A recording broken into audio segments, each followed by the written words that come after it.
Truth of the matter is that most people don't realize that the majority of people suffer their first major heart attack on Monday morning between 8 a.m. and 9 a.m. People getting ready to go to jobs that they don't like, jobs that are making them sick. What is it that you could love doing 7 days a week that'll bring a smile to your face? You've got to start saying yes to your life. You've got to start saying yes to your dreams, yes to your unfolding future, yes to your potential. You know, every year I used to say, this is my year. But ladies and gentlemen, one good year won't be enough for me. How many of you can use a good decade? Raise your hands, please. Fantastic. All right, now, here's what I want to do. I want to share with you how you can begin to make this your decade. How many of you know within yourself, if you ask yourself the question, have I done all that I'm capable of doing or being and living up to my potential? How many of you have to really answer, no, I have not done all that I can do? Raise your hands, please. Okay, very good. Now, here's what we know. That people don't do what they know in life, but what they do is they operate within the context of the vision they have of themselves. So what I want to share with you is how to begin to get a larger vision of yourself and how to begin to make this your decade. Because in order to do that, it's going to be very challenging. It's going to require a lot of work on your part, an ongoing process of personal and professional self-mastery. And it's going to require that you begin to see yourself worthy of the requirements in terms of effort, in terms of commitment, in terms of action, in terms of preparation, or whatever it is that you need to do in order to take your life where you want to take it. So one of the first things I ask you to do is I want you to look at your life right now. And think about something that's important to you, something that gives your life a sense of value.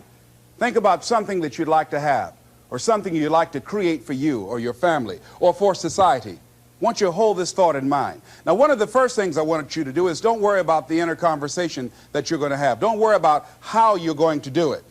That's going to come. You're going to develop a plan of action. You will find the way. You'll become the kind of person that can attract the people, the resources, and everything you need in order to make that become reality. But I want you to be mindful of your inner conversation. I remember once I was sitting in an audience and Zig Ziglar, who I consider one of the greatest motivational speakers on the planet, he was giving a speech. And I was out in the audience and I saw him going back and forth, and within myself I said, I'd like to do that. I can do that. And I leaned over to the guy next to me. I said, how much do they pay him to do that? And he said, $5,000. I said, I know I can do that. And I admired him. And then on the way home, when I was driving from Tampa, Florida, back to Miami, Florida, my inner conversation kicked in. And it said, Les Brown, you can't do that. You don't have a college education. Les Brown, you can't do that. You don't have the money. You don't have the contacts. You've never worked for a major corporation. What makes you think that you can make more in 1 hour talking than you've made working for a whole month? Now, I want to ask you a question. How many of you have ever thought about something you wanted to do and you talked you out of it? Raise your hand, please. That inner conversation, ladies and gentlemen, is the reason that most people take their greatness, take their ideas to the graveyard with them. You know, the wealthiest place on the planet, a minister said recently, and it was so true, is not the gold mines in the various areas of the world or the diamond mines. The wealthiest place on the planet is the graveyard. Because in the graveyard we will find inventions that we never ever were exposed to. Ideas, dreams that never became reality, hopes and aspirations that were never acted upon. Because most people allow that inner conversation, for whatever reason, to keep them from ever pursuing their goals. So let us begin to look at what's required in order to make this our decade. Why is it that most people don't ever reach their goals or live up to their true potential? One is fear. And there are only two kinds of fears that we're born with. The fear of falling and the fear of a loud sound. All other fears we learn, like the fear of failure. The next is the fear of success. That's one of the major challenges I had to deal with. I was working on a major project, and after it began to grow and it was extremely successful, I panicked and I walked away from it and gave it to someone else because I didn't believe that I could handle it. The other thing that keeps most people from reaching their goals is that a lot of people become comfortable. They stop growing, They stop wanting anything. They become satisfied. They stop looking at ways in which they can improve themselves. They stop putting things in front of them. I was reading something by a great man, George Bernard Shaw, and he said something to the effect that to have succeeded is to have finished one's business on earth, like the male spider who is killed by the female spider the moment he has succeeded in his courtship. And he goes on to say, I like a state of continual becoming with a goal in front and not behind.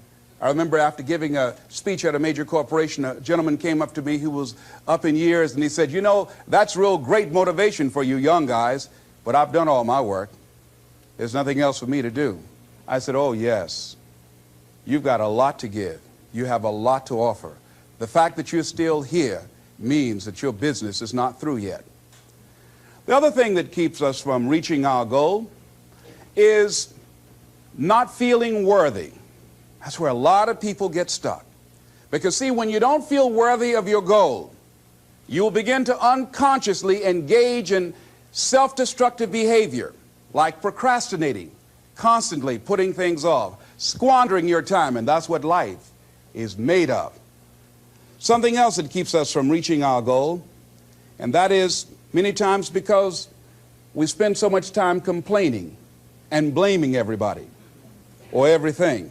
I'm reminded of a friend of mine who talked about the fact that one day he was walking by this house and some people were sitting on a porch, and there was a dog on the porch, and this dog was just moaning and groaning. So he was curious, and he asked the owner, he said, why is this dog moaning and groaning? And the owner said, because he's laying on a nail. He said, well, why doesn't he get off? He says, it's not hurting bad enough for him to get off. How many of you know people who moan and groan and complain about life all the time, all right? They might moan and groan about their job. I'm sick of this job. I'm sick of you. And they just moan and groan and complain all the time and never do anything about it. They haven't got to the point where they're sick and tired of being sick and tired. They just have enough energy to complain about it, and they consider that, in fact, they believe that that's equivalent to doing something about it, just complaining. No, that can't get you where you want to go. That cannot create your reality for you. The other thing that keeps most people from realizing their true greatness and their true potential, circumstances, their environment. There are many people who believe because of where they're born, because of the area where they are in life and where they find themselves, that's all they know. Given my circumstances, ladies and gentlemen, I shouldn't be doing what I'm doing right now. See, I know something about you, even not knowing you, that you've got greatness within you. You have the ability to do things that you can't even begin to imagine. You have talents and skills in you that you haven't even begun to reach for yet. No one could have convinced me, given my circumstances, given my background, that I would be doing what I'm doing right now. I was born in Liberty City on a floor on 62nd Street, my twin brother and me. When we were 6 weeks of age, we were adopted. When I was in 5th grade, I was identified as EMR, labeled educable mentally retarded, and put back from the 5th grade into the 4th grade, and stayed in that category until I got out of high school. I have no college training, but here's what happened. I had an intervention in my life. A man who saw something in me at a time that I did not see something in myself. I never forget being in his class one day waiting on a friend of mine who was there to rehearse for a play. He did not show up, and he asked me to go up to the board and write something on the board. And I said, I can't do that, sir. He said, why not? I said, well, I'm in a special education class. He said, what do you mean? I said, go up to the board and write what I'm about to tell you. I said, I can't do that, sir. Why not? I'm educable mentally retarded. And he came from behind his desk. He said, don't ever say that again. Someone's opinion of you does not have to become your reality. And that changed my life. It was Oliver Wendell Holmes who said that once a person's mind is expanded with an idea or a concept, it can never be satisfied to going back to where it was. So some of you are going to experience a breakthrough. Some of you are going to go back and look at your dreams and brush them off. Some of you are going to begin to look at yourself and say, hey, look here, I know I have not done all that I can do. Whatever goal that you have in mind, I want that to be a goal that will challenge you, something that will make you stretch. It was Osborne who said, unless you attempt to do something beyond that which you've already mastered, you will never grow.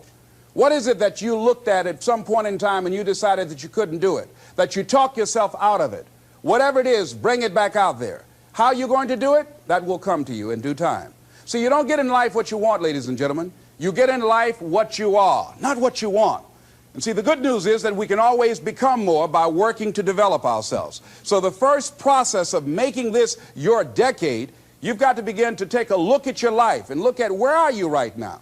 What are your strengths? What are your weaknesses? What gives your life a sense of fulfillment, a sense of joy? What does a full, rich life means to you?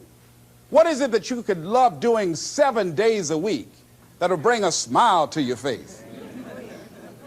Think about that. In all the areas of your life, your professional life, your personal life, your family life, your spiritual life, what is it that you'd like to have? Once you begin to determine that, that takes you to the next step.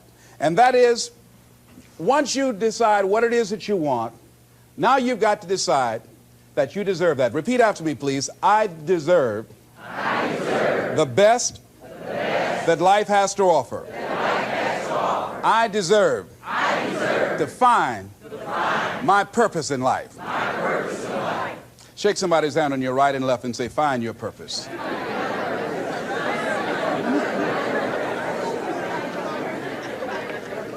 Do you know by actively pursuing your purpose, it could perhaps extend your life?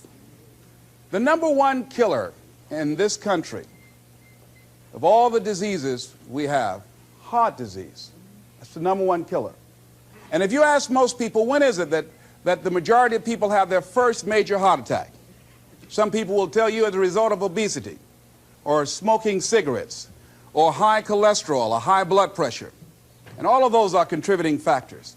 However, the truth of the matter is that most people don't realize that the majority of people suffer their first major heart attack on Monday morning between 8 a.m. and 9 a.m. People getting ready to go to jobs that they don't like, jobs that are making them sick. You see, when you're not pursuing your goal, you are literally committing spiritual suicide. When you have some goal out here that you're stretching for and reaching for that takes you out of your comfort zone, you'll find out some talents and abilities you have that you didn't know you have. I started speaking just to elementary school kids because I knew they didn't know what I was talking about. And they gave me all kind of standing ovation. We like you, yeah. Then I graduated up to junior high school and then to senior high school and then to various community groups and church groups and civic associations and then to colleges and to businesses. Now I'm traveling across the country and then traveling nationally and internationally. But I never would have discovered what I'm able to do right now if I wasn't willing to take a chance. And you've got to be willing to do that. You've got to believe in yourself. I was doing work for a major corporation and they were having a major downsizing. Just another terminology for major firings. And so the people that were working there, they approached them and said, listen, you are eligible for early retirement. We will give you a buyout package of $300,000 if you take it within this time frame. However, after this time frame, when we have the downsizing, you might be among the people cut and you will lose all of the benefits that we're talking about right now, and the most you can get is 2 weeks severance pay. Ladies and gentlemen, only 50% of the people that were eligible took this. Let me tell you something. If I'd been there, I'd have gone to ask for your check. Listen, Marvin told me to get his check. He's home with his mama. What?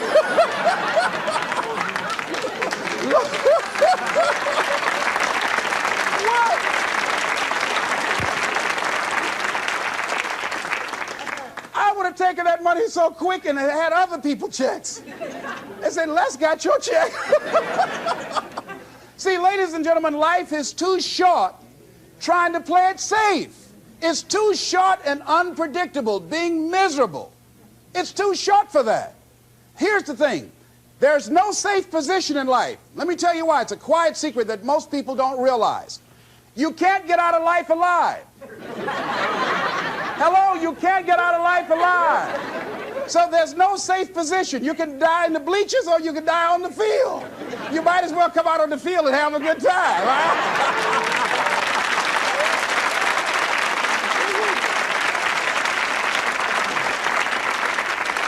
So if you want to make this your decade, you've got to decide to be bold. See, you got to be bold in life. You got to take life on. I remember I was at a major corporation. I had to give a presentation, and there were two guys sitting across from me, and the guy said to the other fellow, looking at the last two finalists, and that involved my firm and their firm, said, listen, looking at the credentials, this guy doesn't have any credentials. We have an advantage here. We've got 2 PhDs between us. I got up and I went in the bathroom and started talking to myself. I said, Les Brown, what do you care about their 2 PhDs?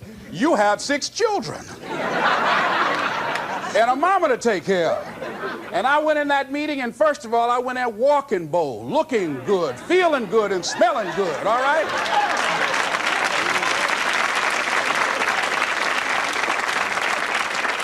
And I sat across that table and we started negotiating, and I operated in a spirit of absolute certainty. I looked at them as if the only reason that they were born was to give me that contract. They survived 1 out of 9 million sperms to carry out this transaction. And I got the contract. Hello.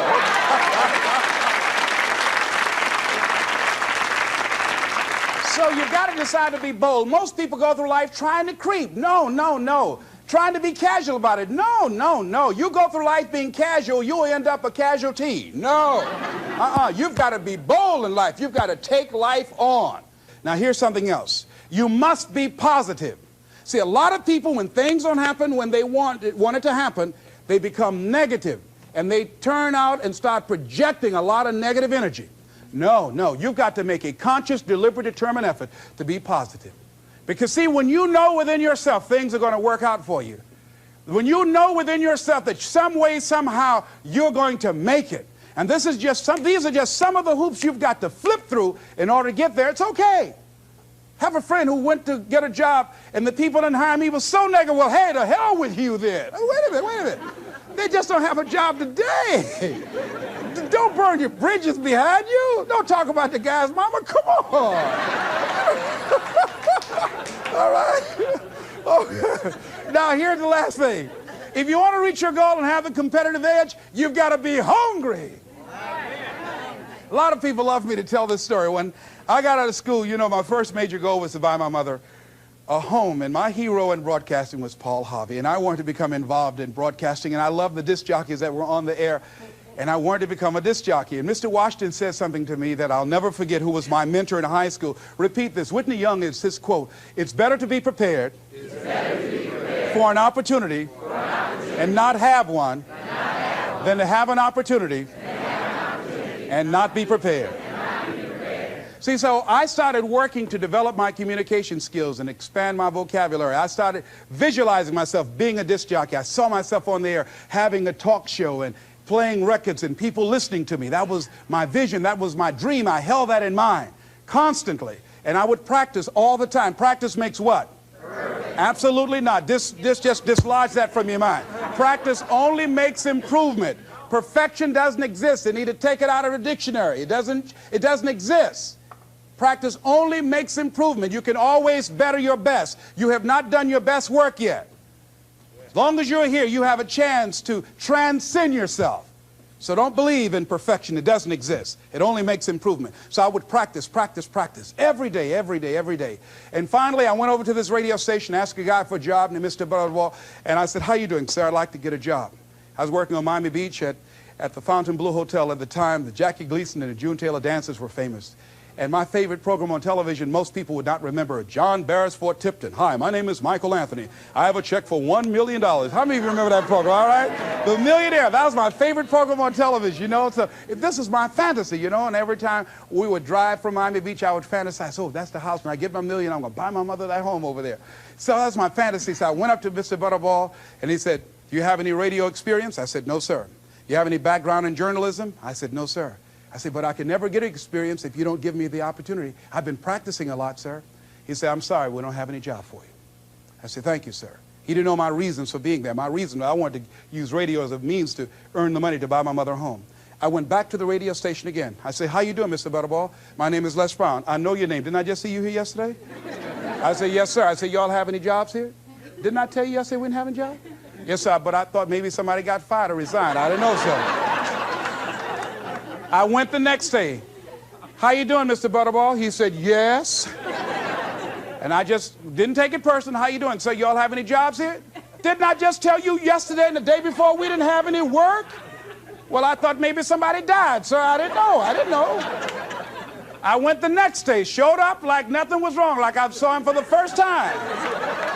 How you doing, Mr. Butterball? Y'all having here? He said, boy, make yourself useful. Go get me some food. I said, yes, sir. See, many times when you want more, you've got to be willing to pay your dues. So I became their errand boy. I would get their lunch and their dinner and all kind of food for them. After a while, I would take the food to them in the control room, and I would not leave until they would ask me to, and I'd watch them working the controls, and I'd memorize their hand movements. And pretty soon, they would trust me with their cars to go pick up entertainers that came into town, entertainers like Sam Cooke, Donna Ross and the Supremes, the Four Tops and the Temptations. I would drive them all over Miami Beach in the disc jockeys' cars. I didn't have any driver's license, but I was driving like I had some.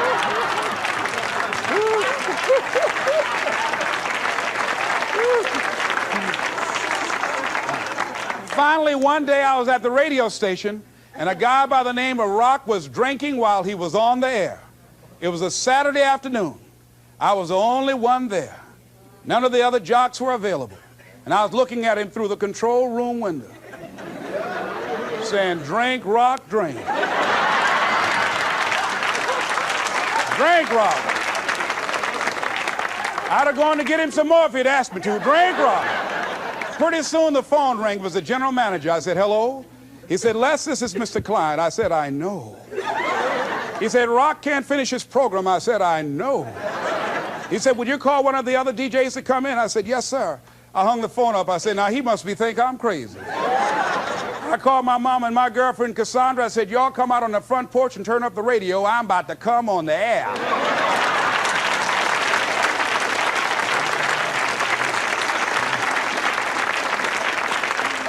I waited for about 20 minutes, and I called him back. I said, Mr. Klein, I can't find nobody. He said, young boy, do you know how to segue the records? I said, yes, sir. He said, go in there and don't say nothing here. I said, yes, sir.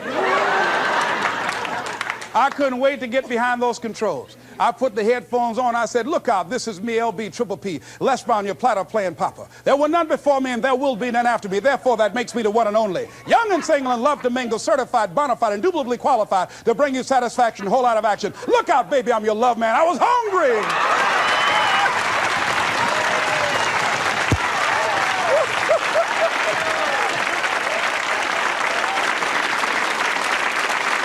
You feel better when you are able to have charge of your destiny, doesn't it? Gives you a good feel. Gives you choices. You can do more things. See, my first major goal was to buy my mother a home.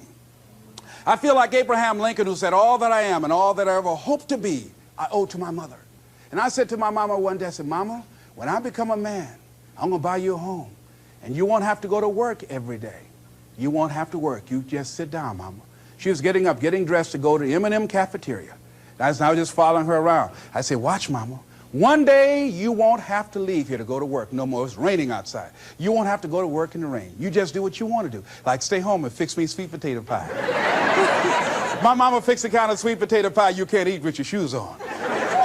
You have to take your shoes off so you can wiggle your toes, all right? But that was my dream. That was my passion. I saw that, and that drove me. That was my reason for being. So one of the things, in order to make this your decade, in order to reach your goals, you've got to find some reasons that make you strong, some reasons that will make you hang in there when times get rough, because they're going to get rough. It's going to be very challenging. Whenever you decide that you want to grow, whenever you decide that you want to go to another level, all hell will break loose. Everything that will happen, rather that can happen, will happen, and at the worst possible moment. They call it Murphy's Law. See, whenever you decide that you want to go to another vibration, it's like when you get into an airplane. The first thing they tell you to do is do what? Fasten your seatbelt. Because you're going to experience some turbulence when you're going up. And some of you are already experiencing that turbulence.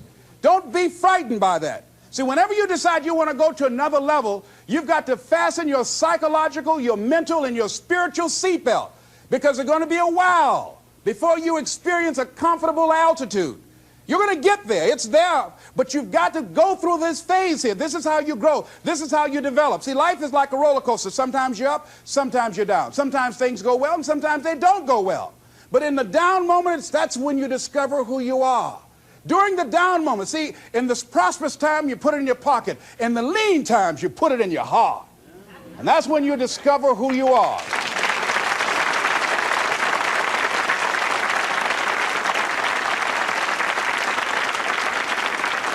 So find 5 reasons that empower you. Why is it that you deserve your goal? What are the 5 reasons that you won't give up when life catches you on the blind side? When the messenger of misery visits you, what are you going to do? What will keep you in the game when life knocks you to the canvas? See, the Buster Douglas that fought in the last fight was not the Buster Douglas that fought Mike Tyson. See, the Buster Douglas that got knocked down while fighting Mike Tyson had gotten out of an alcohol recovery center. His mother had died. His wife was ill with a terminal illness. He was considered a nothing, a bum. So when he got knocked down, Buster Douglas had a reason to get back up because he said, I'm dedicating this fight to the memory of my mama. But when he fought the last fight that he had, and he got knocked down, and he had a guaranteed $24 million in his pocket, whether he got up or not, he just said, hurry up and count me out.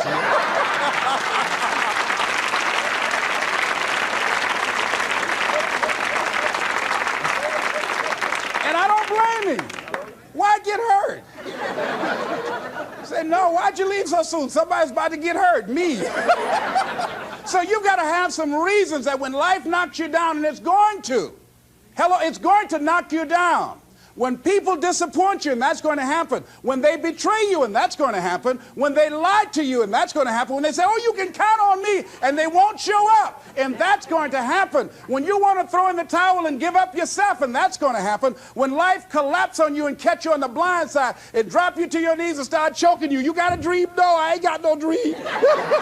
And that's going to happen. What reason can you remember that you can call on, that you can reach on, that can make you get back up? Find that reason.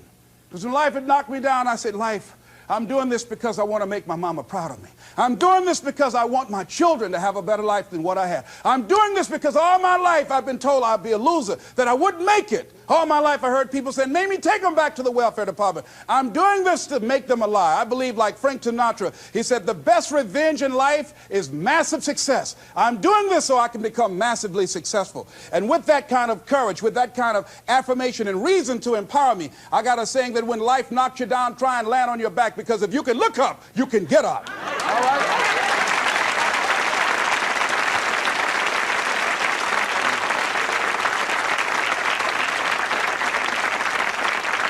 So when you run out of money, when things don't work out for you, when things happen that you could not anticipate, what are the reasons that you can think of that can keep you strong, that can keep you in the game, that will be your rod and staff to comfort you, that can be your bridge over troubled waters? Those reasons are very important. Nietzsche said, if you know the why for living, you can endure almost anyhow.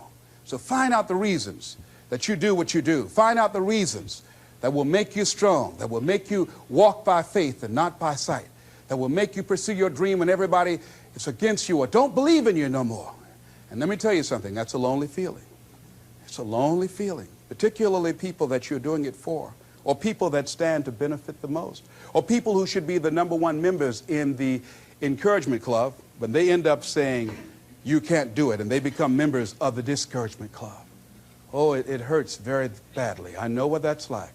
Have people that you love close to you that look at you with that look and say, why don't you try something else? Why don't you give up? I say, but this is my life. I have got to do this. Les, you had a good job at Sears. That man like you. Mama, I can't go back to Sears. I got to be my own boss. I can't do that. I mean, you know, it's ladies and gentlemen, you know, when you work on a job that's dead end, you can see the ceiling already. It's like going in the middle of a movie. And after you've seen the movie, sitting back through that over again, there's something missing. You know the hero's not going to die. You know what the outcome is already. And so that's why a lot of people, a lady was telling me, she said when she went to work, it felt like a refrigerator fell on her shoulder as soon as she stepped in. Because she knew she'd gone as far as she could go. See, they're paying her just enough to keep her from quitting, and she's worked just hard enough just to keep from getting fired. How many of you know people like that? Raise your hand. The ones of you didn't raise your hand, you the one. I'll just tease it, all right? Here's something else. Make a commitment to be happy. See, you know, I have you laughing a lot. See, life is too short going through it looking hopelessly tired and ugly. Sometimes we take life too seriously. Oh, no. Make a commitment to be happy. Find little things just to get tickled about and laugh. Find ways to be happy in the moment. A lot of people say, well, I'll be happy when I pay off all my bills. No. I'll be happy when I get my divorce. Oh, no. I'll be happy with the children gone. Oh, no. You want to be happy now. See, there are no guarantees. No one say you're going to be here 2, 3, or 4 years from now. So you want to be happy right now in the moment. Repeat after me. I must make a commitment. To be happy. Right now. Right now. Is all I got. Shake somebody's hand on your right and left and say, you deserve to be happy.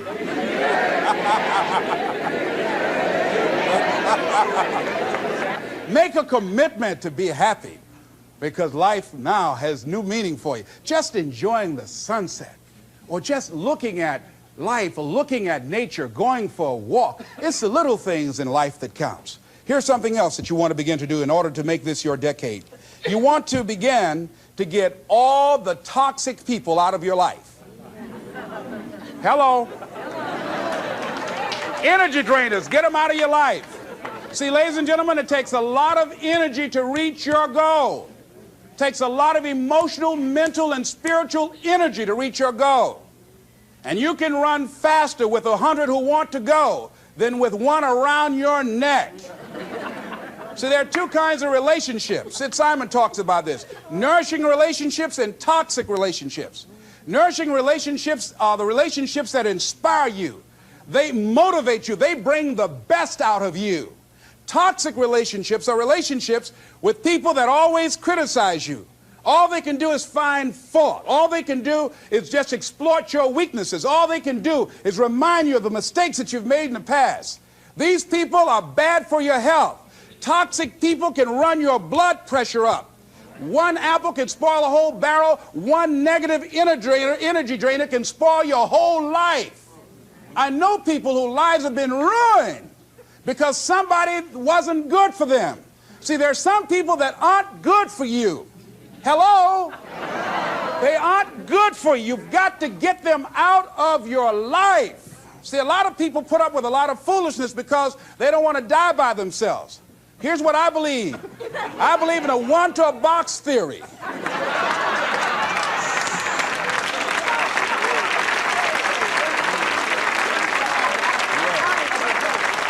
Ask this question of yourself. Make a list of who you communicate with most and ask yourself the question, what kind of person am I becoming because of this relationship? Is it helping me to grow mentally and emotionally and spiritually? Am I becoming a better person because of this relationship? Do they bring out the best in me? Do they inspire me? Do they encourage me to develop my greatness? Do they make me stretch? So you got to look at the people in your life and find out, what kind of person are you becoming because of that relationship? My mother used to say, birds of a feather flock together. You run around with losers, you will end up a loser. Unconsciously. Unconsciously, you will pick up their ways, you will pick up their habits, you'll pick up, most importantly, their attitude about life. If you're around cynical, negative people all the time, you will become cynical and negative. So you got to watch yourself. Many of us are living out the lives of other people, living out their conclusions, living out of their consciousness. The other thing is that you begin to looking at your life and looking at what it is that you want to achieve. Another crucial thing that you must do is align yourself with powerful people. Align yourself with people that can encourage you, people that can empower you, people that you can learn from, people that you can grow from. That's very important. See, if you have people around you that can contribute to your growth. When I wanted to become a speaker, I joined the National Speakers Association. I wanted to be around the Dr. Norman Vincent Peales, the Zig Ziglars, the Dwayne Dyers. I wanted to be around people that were doing what I wanted to do. I wanted to learn from them.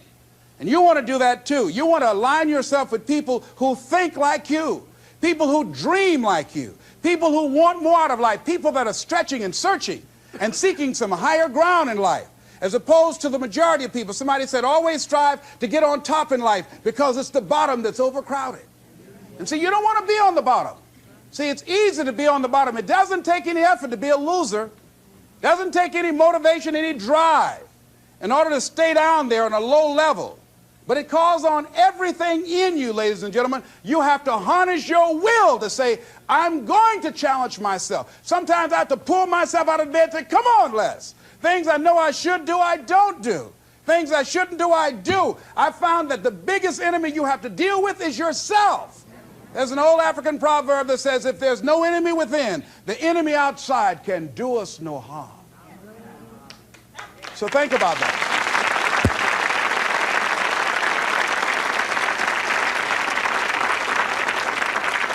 So as you begin to look toward making this your decade, as you begin to look toward making your life different, as you begin to look at yourself, you've got to redefine yourself. Who are you right now? And who must you become in order to create what you want? What has to change about you? What is it that you're doing right now that would be a liability for you? As you begin to look toward the future and take inventory of yourself, what is it about you right now that you've got to leave this behind because this no longer fits? Looking at where you want to go and the kind of person that you must become, the kind of standards that you have for you. What is it that you must do differently? Repeat out to me, please. If you want to keep on getting what you're getting, keep on doing what you're doing. See, that doesn't take an Einstein for that one. Am I right? It makes sense unless you change your pattern, unless you change the way you're thinking, unless you change your behavior, you're going to continue to produce the results in your life. See, all of us are winners, but some of us are producing results that we don't want. And so all you have to do is look at your game plan, look at your strategy. How is it that you have been being? What is it that you've been doing to produce this? See, you're the director, you're the producer, you're writing the script, you're the star of your life. And as you begin to look at your life, you can decide whether or not it's a smash or whether or not it's a flop. That's in your hands. Look at your life, look at where you want to go. Don't worry about your circumstances. Don't worry about your age. I have a friend who's up in age, over 70, and she wanted to build a multi-million-dollar complex. The name is Dr. Johnny Coleman. Lenders and bankers say, you can't do that, you're too old. She ignored them. That building now stands, ladies and gentlemen, a multi-million-dollar structure. But there are a lot of people who would have listened to that. There are a lot of people that would not have even gotten to that point. They would have talked themselves out of even going down to the bank to ask for it, because they've already said no to themselves. See, it's time now. If you want to make this your decade, you've got to start saying yes to your life. You've got to start saying yes to your dreams, yes to your unfolding future, yes to your potential, as opposed to saying no. See, 87% of our self-talk is negative. So you've got to make a conscious, deliberate, determined effort to say yes to your dreams. Why not? Why not me? Don't spend time like most people going through life complaining. Don't try and get on talk shows and tell everybody how life has done you wrong. Here's what's happening in the audience. 80% don't care, and 50% glad it's you.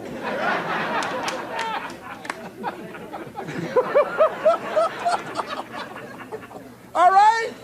So when you know that, you'll go around cry, oh, you know what they did to me? Who cares?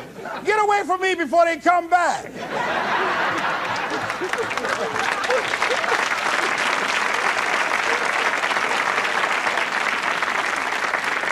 I had a friend of mine that said something that's very important. He said, hey, it doesn't matter what happens to you. The only thing matters, what are you going to do about it?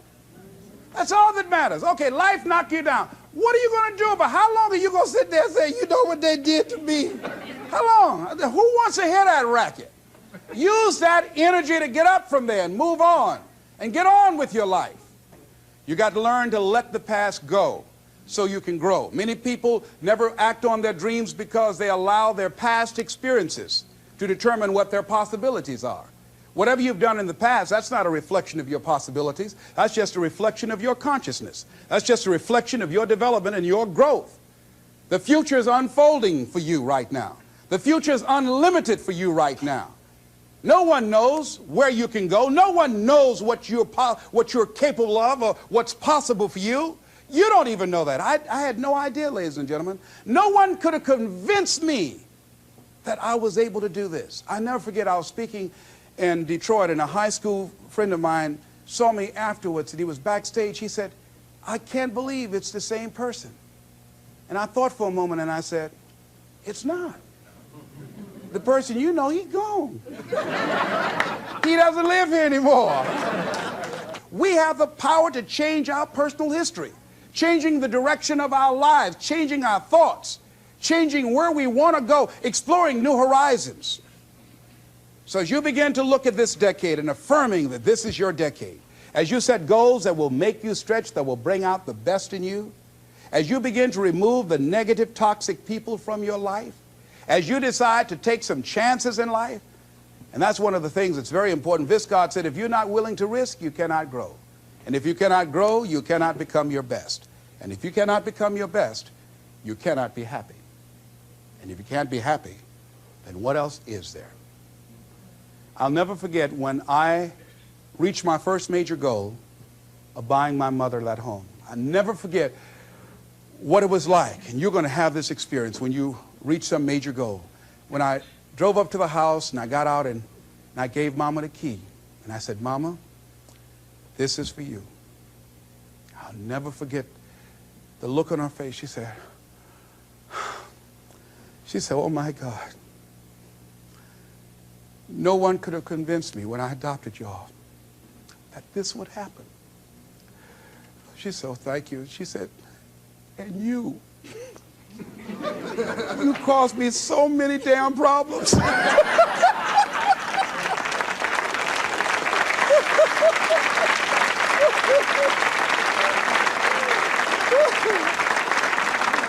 I was just one of those kids that had a lot of energy.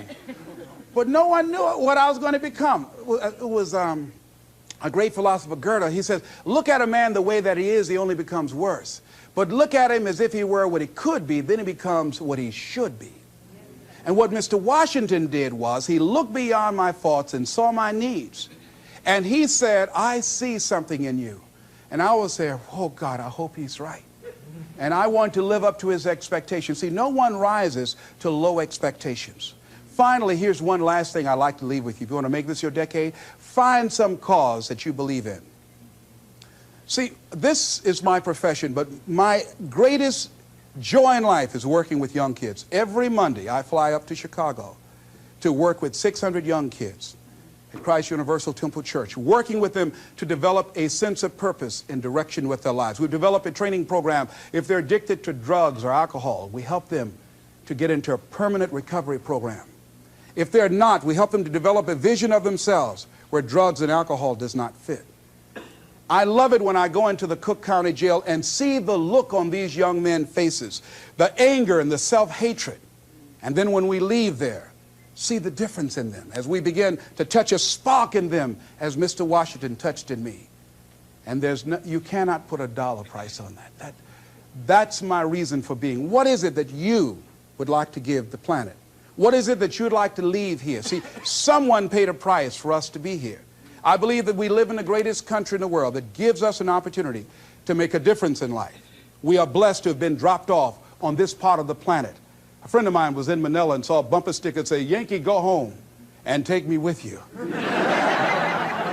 So as you begin to look at your life, decide, what kind of legacy do I want to leave? What kind of statement do you want to make with your life? What 3 things you want said when you die? What contribution do you want to make? I don't know what you want to do. I don't know what you want to achieve with your life. Here's what I know about you, and about you, and about you, and about you. That you have greatness within you. That you have things and gifts and talents that you've been bestowed with. That as you work consciously, making a conscious, deliberate, determined effort to cultivate and bring them out and develop a sense of purpose in knowing that your life can make a difference and decide to make and leave a legacy with your life. I say to you that the planet will never be the same again because you showed up. As you begin to look toward the future and affirm that this is your decade, this is what I like to leave with you that I'm known by. It's become my motto. And it says simply this: what do you want to do? My goal is to be the best son that I can be to my mother. My goal is to be the best father that I can be to my children. And my goal is to create a drug-free America, be the best motivator that I can be.